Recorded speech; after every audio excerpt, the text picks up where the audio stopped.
Welcome you all to Madison Christine MC and a cup of coffee. Y'all, it's been a while since I've done a video and I kind of want to talk about that. I've been in a sort of reset, and any of you or most of you that watch this are probably people that know you're here on purpose and for these times, and you're aware of the sickness of this world and what's kicking up right now. So I want to speak to those of you that are really here for that pure energy, for that understanding of all that we're transmuting right now with all this heavy, dense bullshit, toxicity, abuse, suffering, economical, political crisis, all this stuff, right? And what I want to get to is, it's interesting, and I'm curious if any of you have experienced this too. I was going through a massive shift in my own life in the last few weeks. And it caused me to reset and step back. And it was so interesting because I couldn't even get hardly on social media without just feeling repulsed.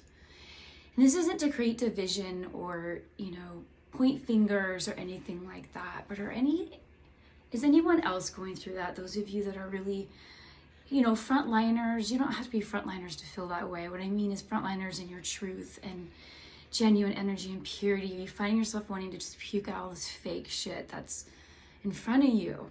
I'm gonna say you're not alone.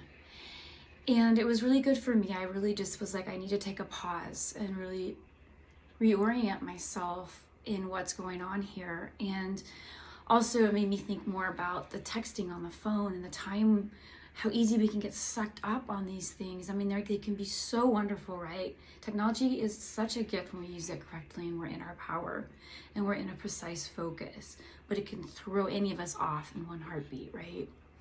So these times I feel are urgent to really be hyper-focused and aware of anything that takes us away from us or that starts controlling us.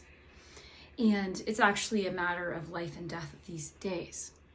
So back to what I was sharing. So I found myself repulsed. I found myself less on my phone. All these things are actually very, very healthy. So I stopped a sort of pattern inside myself.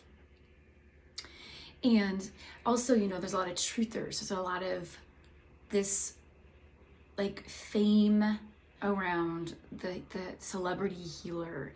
And it's just this constant, at first it can really pull you in, right? It's seductive. The words are right, but the energy's not, it doesn't stick. And it's the same image every day, day in and day out. It's the completely falling into the algorithm hypnotism that's not even your own. So I guess this is just a shout out around really continuing. It's like, for me, it's like getting back up on the saddle. It's like being in a combat class and you don't think you're gonna get past that pain threshold. And I'm not talking about the kind that's abusive to yourself, but you do, and you just keep on. And I feel like this last month for me was a reset and getting back up on that saddle. And why am I here? Why are you here? And for me, it's not about the fucking algorithm, the fucking likes. That thing is shit. That's so elusive, you guys. If we're even half aware, the suffering is off the charts. The desperation is off the charts. And if we don't get centered in our pulse, how can we ever show up for ourselves? And these kids, you guys, are suffering hardcore right now. I could weep buckets, but I'm just going to say that. So the more we can show up with this pure energy and just show up in our circle, show up in ourselves, that affects this planet. So those are the things that wanted to come through. Step forth in your pure energy, no matter what anybody says. You're going to get knocked down a million times because the shadow is transmuting huge right now. It's freaking out. But remember, that's just going to implode on itself, and this energy keeps on, and it's what changes the fucking world, honestly. So that being said, thank you for meeting with me. It's MadisonChristine.net, and I'll meet y'all on the flip.